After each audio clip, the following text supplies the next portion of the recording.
खूप ऍडव्हर्टाइजमेंट्स असतात रस्त्यांवर, भिंतींवर चिपकवलेल्या की लैंगिक समस्या असेल तर इथे इथे ह्या बाबाकडे जा, इकडे जा. पुरुषांना लैंगिक समस्या आहेत, शारीरिक समस्या आहेत, पण ओपनली कुठेच बोललं जात नाही. आपल्या समाजात सेक्शुअल हेल्थ बद्दल बोलणं म्हणजे एक प्रकारचं नाही याबद्दल बोलायचं नसतं. जर लैंगिक समाधान आपण करू शकत नसू आपल्या पार्टनरचं, तर ते प्रत्येक पुरुष हे स्वतःच्या पुरुषत्वावर घेतो. पण दुर्दैवाने असं आहे की डॉक्टरांकडे जायच्या ऐवजी हे लोक जातात बुवा बाबांकडे. मी तर म्हणेन की महिलांपेक्षा जास्त पुरुष या अशा लैंगिक समस्यांच्या जाळ्यात जास्त अडकतात. प्री मॅच्युअर इजॅक्युलेशन म्हणजे वीर्यपतन लवकर होणं, ही समस्या आपण बघतो बऱ्याच नवविवाहित जोडप्यांमध्ये होत असते. सर्वात महत्वाची गोष्ट याच्यात अशी की पेनिस साईजवर कुठलंही समाधान अवलंबून नाही. मुलं बर्डन खाली येऊन लग्न करतात, पण त्या मुलींचं मात्र आयुष्य उद्ध्वस्त होतं. कधी कधी आई वडिलांना माहिती असतं की समलिंगी अट्रॅक्शन आहे, तरीही फोर्स केलं जातं. नमस्कार मंडळी, मी भाग्यश्री पुन्हा एकदा स्वागत करते तुमचं स्मार्ट मराठीमध्ये. आजचा आपला विषय गंभीर तर आहेच, पण तितकाच महत्वपूर्ण आहे. कारण बऱ्याचदा असं होतं की पुरुषांना शारीरिक समस्या असतात, पण ते बोलायला घाबरतात. नक्की यावर पर्याय काय शोधायचा किंवा योग्य पर्याय काय शोधायचा याबद्दल प्रश्नचिन्ह असतं आणि तितकंसं मोकळेपणानं कोणी बोलत नाही. आणि म्हणूनच या विषयावर बोलण्यासाठी आम्ही आज आलोय, ते म्हणजे डॉक्टर आदिती आचार्य यांच्याकडे. त्या मानसोपचार तज्ज्ञ आहेत आणि या आधी सुद्धा तुम्ही त्यांच्या अनेक मुलाखती आणि व्हिडिओज स्मार्ट मराठीवर पाहिला असाल. मॅम, खूप धन्यवाद, तुम्ही तुमचा वेळ दिलात आणि स्वागत करते तुमचं स्मार्ट मराठीमध्ये. थोडक्यात प्रेक्षकांना परिचय करून दिलात तर खूप छान होईल. नमस्कार, मी डॉक्टर आदिती आचार्य लोखंडे. मी एक मानसोपचार तज्ज्ञ म्हणून चेंबूर मुंबई येथे कार्यरत आहे. मी गेले 15 वर्ष मनोविकार तज्ज्ञ म्हणून काम करत आहे. नक्कीच मॅम, तुमच्याकडे या 15 वर्षात वेगवेगळे विषय आले असतील. या आधी सुद्धा आपण वेगवेगळ्या विषयांवर बोललेलो आहोत, पण आजचा विषय हा आहे की पुरुषांना लैंगिक समस्या आहेत, शारीरिक समस्या आहेत, पण ओपनली कुठेच बोललं जात नाही. तर त्यांना हे ओपनली बोलणं किंवा योग्य पर्याय निवडणं का अवघड जातं असं तुम्हाला वाटतं? भाग्यश्री, कसं आहे की आपण बघितलं तर आपल्या समाजात सेक्शुअल हेल्थ बद्दल बोलणं म्हणजे एक प्रकारचं नाही हश हश केलं जातं. नाही याबद्दल बोलायचं नसतं. हे आपल्याला लहानपणापासून बाळकडू मिळालेलं असतं की असं सेक्स हा जरी म्हणजे नुसता शब्द जरी कुठे कानावर पडला तरी लोक अरे अरे असं कसं बोलतायत, हे त्याच्यावरून समोरच्याला जज केलं जातं की हे काहीतरी चुकीचं बोलतोय. आणि त्याच्यामुळे सेक्शुअल प्रॉब्लेम्स बद्दल बोलणं तितकंसं वेलकमिंग कोणी नसतं त्या बाबतीत की तू माझ्याशी बोल मोकळेपणाने, मी तुला काहीतरी सोल्युशन सांगतो, हे असं होत नाही. त्याच्यामुळे काय होतं की जी आता यंग मुलं आहेत, तरुण मुलं आहेत, त्यांना जेव्हा समस्या काही असते त्यावेळेला ते योग्य सोर्सकडे म्हणजे डॉक्टरांकडे जात नाहीत. ते त्यांच्या वयाचे मित्र असतात, त्यांना विचारतात 4 गोष्टी. किंवा कधी कधी आपण बघतो की खूप ऍडव्हर्टाइजमेंट्स असतात रस्त्यांवर, भिंतींवर चिपकवलेल्या की लैंगिक समस्या असेल तर इथे इथे ह्या बाबाकडे जा, इकडे जा. तर हे क्वॅक्स ज्यांना आपण म्हणतो की ज्यांना काही मेडिकल नॉलेज नाहीये, पण ते असंच क्वॅकरी करतात, काहीतरी औषधं, काहीतरी जडीबुटी द्यायचं, काहीतरी असं काम करतात. तर अशा लोकांकडे जातात आणि चुकीच्या गोष्टी ते आत्मसात करतात. त्याच्यामुळे मिसइन्फॉर्मेशन जास्त होते. म्हणजे योग्य माहिती न मिळता चुकीची माहिती मिळते आणि त्या आधारावर त्यांचे प्रॉब्लेम्स कमी व्हायच्या ऐवजी वाढतात.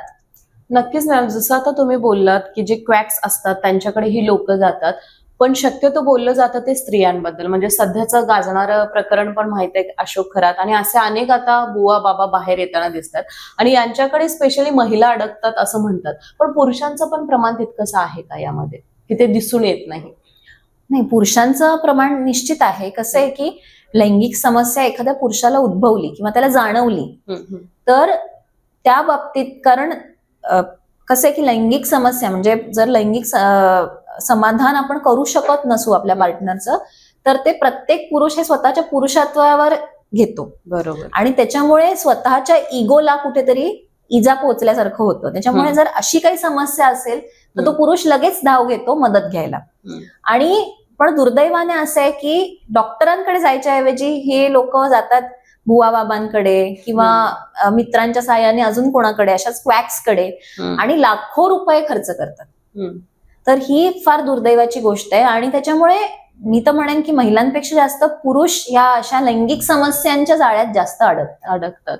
म्हणजे आता एक गोष्ट अशी होती की मूल होत नाही त्या हिला, म्हणून ती बाबाकडे गेली होती आणि त्याने काही हे केलं आणि त्यानंतर असं तिला वाटलं की बाबा आता मला मूल होईल. म्हणजे बऱ्याचदा मॅम असं म्हटलं जातं, ज्यावेळी एखाद्या कपलला अपत्य होत नाही त्यावेळी स्त्रीला दोषी मानलं जातं, पण दोष हे पुरुषांमध्ये पण असतात. म्हणजे असे अनेक उदाहरणं आहेत की ज्यांना 8-10 वर्ष फक्त त्या स्त्रीवरच ट्रीटमेंट घेत गेले, पण पुरुष असं आहे की प्रॉब्लेम पुरुषामध्ये होता आणि आपण ट्रीटमेंट 8 वर्ष त्या महिलेला दिली आणि ज्यावेळी पुरुषांच्यावर उपचार झाले त्यानंतर तिला बाळ झालं वगैरे, या सगळ्या गोष्टी म्हणजे अनेक अशा घटना आहेत ज्या उघडपणे बोलल्या जात नाहीत. तर मला विचारायचंय की यामध्ये पुरुषांच्या लैंगिक समस्या याचे प्रकार नेमके कोणकोणते असतात आणि कशा पद्धतीच्या समस्या असतात? आता लैंगिक समस्यांचे प्रकार मुख्यतः आपण 2 विभागात वाटू शकतो. पहिली गोष्ट म्हणजे खरोखरच्या फक्त शारीरिक लैंगिक समस्या, की तिकडे सायकोलॉजिकल काही ऍस्पेक्ट नाहीये. आणि दुसरा 99% किंवा 95% आपण म्हणूया 95% केसेसमध्ये सायकोलॉजिकल ऍस्पेक्ट असतो त्याच्यात. म्हणजे उदाहरणार्थ की एखाद्या पुरुषाला इरेक्टाईल डिस्फंक्शन आहे, म्हणजे त्याचं लिंग तितकं ताठ होत नाहीये, असा प्रॉब्लेम असेल, तर आम्ही पहिले बघतो की त्यात पहिले काय विचारतो की सकाळी उठल्या किंवा पहाटे जे लिंगाला ताठरता येते ती तुम्हाला येते की नाही. जर ती येत असेल नॉर्मल जशी बाकीच्या पुरुषांना येते तशी ती सकाळी अर्ली मॉर्निंग इरेक्शन आपण त्याला म्हणतो, ते जर येत असेल तर याचा अर्थ त्या पुरुषाला शारीरिक समस्या काही नाही. बरोबर. तर शारीरिक समस्या आपण जेव्हा रूल आउट करतो त्याच्यानंतर मानसिक प्रॉब्लेममुळे होणाऱ्या ह्या शारीरिक समस्यांचा प्रश्न येतो. तर त्याच्यात सर्वात महत्वाचं मी म्हटलं तसं इरेक्टाईल डिस्फंक्शन ही खूप पुरुषांना वयाच्या वेगवेगळ्या टप्प्यांना अनुभवायला मिळते. म्हणजे असं नाही की एका पॉइंट ऑफ टाइमला जर होत असेल व्यवस्थित शरीर संबंध होत असतील तरीही पुढे जाऊन त्या गोष्टीबद्दल अँझायटी, म्हणजे एखाद्या वेळेला नाही झालं म्हणून ते डोक्यात राहतं आणि ते जेव्हा डोक्यात राहतं तेव्हा पुढच्या वेळेला तशी ती व्यक्ती करू शकत नाही परफॉर्म आणि ते बिल्डअप होत जातं. तर हा एक प्रॉब्लेम आहे. त्याचबरोबर दुसरा म्हणजे प्री मॅच्युअर इजॅक्युलेशन, म्हणजे वीर्यपतन लवकर होणं.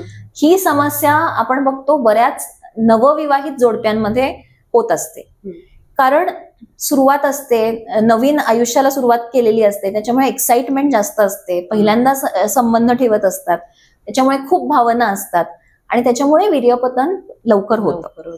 पण काही लोकांना त्याची अँझायटी होते की असं कसं होतंय, म्हणजे मी समोरच्या माझ्या पार्टनरला मी सॅटिस्फाय करू शकलो नाही, त्याच्या आधीच वीर्यपतन झालं. तर याचं कधी कधी टेन्शन येतं आणि असेही लोक मग म्हणजे सोल्युशन घ्यायला डॉक्टर्सकडे नाही पण बाकीच्या लोकांकडे जातात. बोला. त्याचबरोबर अजून एक महत्वाचा प्रॉब्लेम म्हणजे मास्टरबेशन, हस्तमैथुन. तर ह्या बाबतीत आपल्या समाजात इतके गैरसमज आहेत, त्याच्यामुळेही खूप लोकांना शारीरिक समस्या उद्भवतात. याबद्दल अनेक अशा म्हणजे गैरसमज, जसं त्यातले काही प्रकार सांगू शकता की काय नेमके गैरसमज असतात आणि जे की खरं तर नाहीयेत? बरोबर आहे. तर सर्वात महत्वाचं गैरसमज म्हणजे की वीर्य शरीरातनं बाहेर पडतं, म्हणजे आपल्या शरीरात काहीतरी कमजोरी येईल किंवा येते. म्हणजे येते हे इतकं ठाम विश्वास असतो लोकांचा याच्यावर की मी हस्तमैथुन करतो किंवा स्वप्न दोष होतो. म्हणजे काय आहे, साधं उदाहरण द्यायचं तर पुरुषांच्या शरीरात वीर्य हे सतत बनणारी गोष्ट आहे, हे 24 तास काम चालू असतं. आता कसं आहे की एक आपण ग्लास घेतला, त्यात जर पाणी भरत राहिलो तर जेव्हा तो पूर्ण भरेल त्याच्यानंतर उरलेलं पाणी बाहेर पडणार आहे, ओव्हरफ्लो होणार आहे. तसंच आपल्या शरीरात जेव्हा वीर्य सतत बनत असतं तेव्हा ते एका पॉइंटला शरीरातनं जर तुम्ही लग्न झालेलं नसेल तुमचं, तुम्ही शारीरिक संबंध ठेवत नसाल तर कुठल्या ना कुठल्या वाटेनं ते बाहेर पडणार आहे. तर ते हस्तमैथुन द्वारे असू शकतं, जर तुम्ही हस्तमैथुनही करत नसाल तर ते स्वप्न दोष म्हणून बाहेर पडतं. बरोबर.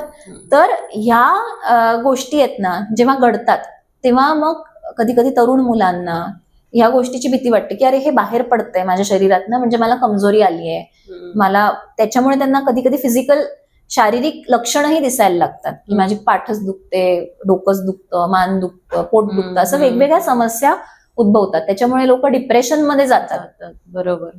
आणि हे सगळं अनफाउंडेड आहे, हे त्यातलं काहीच खरं नाहीये. मी म्हटलं तसं जे एक्सेस आहे शरीरातनं ते बाहेर पडणार आहे आणि ते पडणारच आहे, तुम्हाला आवडू दे न आवडू दे. पण अशा प्रकारच्या खूप काय म्हणतात, खूप मिथ्स आहेत, खूप गैरसमज आहेत.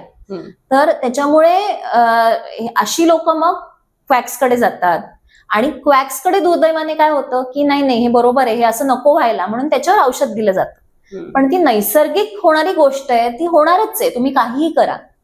म्हणजे त्या गोष्टी मागचं सायन्सच मुळात समजून माहितीच नसतं आणि त्याच्यामुळे अशा चुकीच्या लोकांकडे जाऊन सगळे प्रॉब्लेम्स होतात. मग असे प्रॉब्लेम्स लपवल्यामुळे मेंटल हेल्थवर काही परिणाम होतो का? निश्चित होतो. कारण असे जेव्हा प्रॉब्लेम्स एखादा लपवतो की म्हणजे आता हे प्रॉब्लेम आहे किंवा याला काय म्हणायचं किंवा कुठे जायचं मला माहिती नाही, मी मनातल्या मनात त्याबद्दल कुढत राहतो, मी मनातल्या मनात विचार करत राहतो आणि त्याच्यामुळे कधी कधी लोकांना अँझायटी किंवा डिप्रेशन एस्पेशली होऊ शकतं आणि कधी कधी इतक्या टोकाचं होतं की ती लोक सुसाईडचाही विचार करू शकतात. निश्चितच बघायला गेलं तर मॅम यामध्ये अशी पण भावना असू शकते पुरुषांची की माझ्यात काहीच कमी नाहीये, म्हणजे जरी असलं तरी एक पुरुषत्वाची जी भावना असते की माझ्यात काहीच कमी नाही. तर असे अनेक पुरुष आहेत की जे मानायलाच तयार नाहीत की आपल्याला काही दोष आहे. असे पुरुषही आहेत की जे मानायला तयार नाहीत दोष आहे, असे पुरुषही आहेत की जे जरासं काही असेल प्रॉब्लेम तरी पण त्यांना वाटतं की नाही की आपण ह्याच्यावर लगेच मदत घ्यायला पाहिजे. दोन्ही प्रकारचे पुरुष आहेत.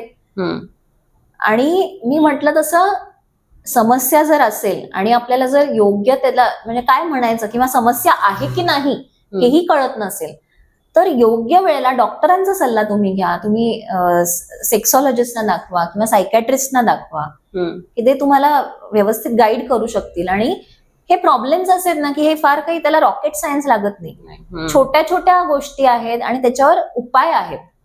ते जर आपण अंमलात आणले तर त्याच्यातनं बाहेर पडू शकतो. बऱ्याचदा मॅम असं होतं जसं तुम्ही म्हटलात की योग्य वेळी डॉक्टरांकडे गेलं पाहिजे. एखादी व्यक्ती म्हणजे अशी पण उदाहरणं आहेत की ज्यामध्ये लग्न झालेलं आहे त्यांचं आणि या तर गोष्टी आहेतच, पण मुळातच महिलांमध्ये अट्रॅक्शन नाहीये आणि त्यामुळे अनेक सुशिक्षित मुली म्हणा किंवा एज्युकेटेड मुली यांचे संसार थांबलेले आहेत आणि त्यानंतर त्यांच्या आयुष्यात एक मोठी पोकळी सुद्धा तयार झालेली आहे. तर तुम्हाला काय वाटतं की हे समाजाने लवकरात लवकर ऍक्सेप्ट केलं पाहिजे का, की मुलं बर्डन खाली येऊन लग्न करतात पण त्या मुलींचं मात्र आयुष्य उद्ध्वस्त होतंय? बरोबर आहे, हे मुलींचं मुलांचं दोन्ही बाबतीत ऍप्लिकेबल आहे. समलिंगी अट्रॅक्शन असणं हे काही मानसिक आजार नाहीये, हे आता प्रूव्ह झालेलं आहे. सायंटिफिक दृष्ट्या प्रूव्ह झालेलं आहे की तो काही मानसिक आजार नाहीये, ती एक वेगळं आयुष्य जगायची पद्धत आहे. आता हा सामाजिक प्रश्न होऊन बसलाय कारण अजूनही आपण समाजात हे ऍक्सेप्ट करायला थोडस पुढे मागे बघतो की मुलीचा मुलीशी विवाह किंवा मुलाचा मुलाशी विवाह हे असं कसं, तर समाजात काय म्हणतील लोक म्हणून कधी कधी फोर्स केलं जातं. कधी कधी आई वडिलांना माहिती असतं की समलिंगी अट्रॅक्शन आहे तरीही फोर्स केलं जातं. कधी कधी माहितीच नसतं, त्या मुलाला लाज वाटत असते म्हणून तो लग्न करतो.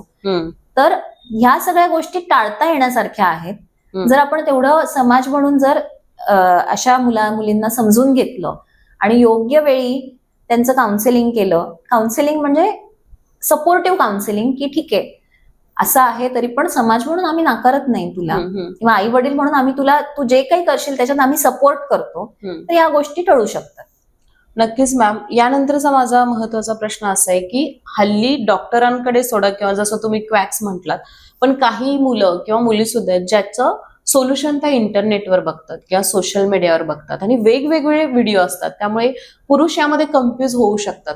काय वाटतं तुम्हाला? अगदी निश्चित. इंटरनेट वर किंवा गुगलवर इतक्या प्रकारचे तुम्हाला गोष्टी सापडतील आणि त्या ऑथेंटिकच असतात असं नाही, कोणीही काही पोस्ट करू शकतं. तर त्याच्यामुळे हे जे गैरसमज आहेत एस्पेशली सेक्शुअल प्रॉब्लेम्स बद्दल, कधी कधी वेगवेगळ्या कम्युनिटीज असतात, ग्रुप्स असतात, त्याच्यावर प्रत्येक जण आपापला अनुभव लिहित असतो. तर त्याच्यामुळे ह्या सगळे गैरसमज निश्चितच वाढतात. अजून एक महत्वाचा गैरसमज म्हणजे पिनिस साईज बद्दल असतो. तर पुरुषांचं म्हणजे की पिनिस साईज किती पाहिजे, इतके सेंटीमीटर, इतके इंच, ह्याच्यावर बऱ्याच तुम्ही बघाल तरुण मुलांचा एस्पेशली खूप याच्यावर भर असतो. तर सर्वात महत्वाची गोष्ट याच्यात अशी की पेनिस साईजवर कुठलंही समाधान अवलंबून नाही. कारण मुळात जेव्हा ते पेनिस उत्तेजित नसतं त्यावेळेला त्याच्या साईजनी काहीच फरक पडत नाही, आणि उत्तेजना झाल्यानंतर त्याचा जो साईज होतो म्हणजे ते साईजनी वाढतं, त्याचा आकार गोलाकार होतो, त्याच्यानंतरही तितकासा साईजनी खरं तर फरक पडत नाही. कारण बायकांची जी वजायना असतो त्याचा फक्त बाहेरचा 1/3 भाग इज सेन्सिटिव्ह, तर त्याच्यामुळे तसा काही साईजनी फरक पडत नाही. पण ह्याच्यासाठीही लोक क्वॅक्स कडे जातात की माझा साईज कसा वाढवता येईल, आणि साईज तसा वाढवता येतच नाही. काहीही करून तुम्हाला जे नैसर्गिक देणगी दिली आहे देवानी त्याच्यात तुम्ही काही करू शकत नाही. पण ह्याच्यावरही लोक पैसे काढतात, वॅक्स, आणि ह्याच्यावरही म्हणजे लोक औषधं घ्यायला जातात. ही दुर्दैवाची गोष्ट आहे. हे ज्यावेळी जातात पण त्याआधी आपल्या पार्टनरशी बोलावं किंवा आपल्या पत्नीशी बोलावं, हे बोलताना बऱ्याचदा पुरुष अवघडला जातो. याचं कारण काय वाटतं? परत ह्याचं खूप महत्वाचं कारण आहे की त्यांना वाटतं ते कुठेतरी कमी पडतायत, आणि कमीपणा बायकोसमोर स्वीकारणं ही खूप पुरुषांना प्रॉब्लेमॅटिक गोष्ट वाटते. तर त्याच्यामुळे पुरुष हे बायकांसमोर कधी कधी बोलायला पुढे मागे बघतात. बऱ्याचदा असंही होतं की बायका स्वतःहून सांगतात की मला समाधान मिळत नाहीये, म्हणूनही पुरुष येतात. अशाही केसेस असतात की कधी कधी म्हणजे वीर्यपतन लवकर होतं, एस्पेशली ज्या लोकांचं. तर त्यांच्या बाबतीत ही समस्या येते की कधी कधी बायको सांगते की अरे ह्याच्यावर काहीतरी आपण करायला पाहिजे. आणि असंही होतं की नवरा बायको दोघंही मिळून येतात काउन्सिलिंगसाठी की ह्याच्यावर काय करता येईल, ह्याच्यावर काय उपाय आहेत हे बोलण्यासाठी. नक्कीच मॅम, ट्रीटमेंट काउन्सिलिंग याच्यामुळे त्या पुरुषाच्या आयुष्यात बदल होऊ शकतो का, आणि अशी काही उदाहरणे आहेत का तुमच्याकडे? अगदी निश्चित होऊ शकतो.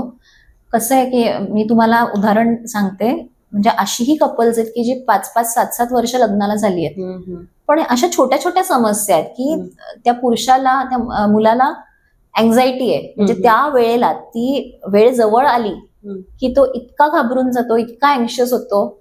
आणि कसं आहे की व्यवस्थित इरेक्शन तुम्हाला अँझायटीच्या स्टेटमध्ये होत नाही कधी. मग अँझायटी आणि इरेक्शन ह्या इनकॉम्पॅटेबल गोष्टी आहेत, ह्या एकत्र घडू शकत नाही. जोपर्यंत तुम्ही डोक्याने रिलॅक्स नाही तोपर्यंत तुम्हाला चांगलं इरेक्शन येऊ शकत नाही. बरोबर. तर त्या अँझायटीचा आपण व्यवस्थित उपचार केले, त्या वेळेला काय करायचं हे व्यवस्थित त्यांना एक्सप्लेन केलं तर अगदी सहजरित्या ट्रीटेबल ही गोष्ट आहे. पण तरीही लोक याच्यात 5-5, 7-7 वर्ष काढतात, म्हणजे विदाऊट काही करता, आणि याच्यावर मला वाटतं ट्रीटमेंट न घेता. धन्यवाद मॅम, तुम्ही तुमचा वेळ दिलात. आणि खरं तर इतकी माहिती शक्यतो कुणालाच इंटरनेटवर आणि इतकी परफेक्ट माहिती मिळणार नाही, त्याबद्दल तुमचे खूप धन्यवाद.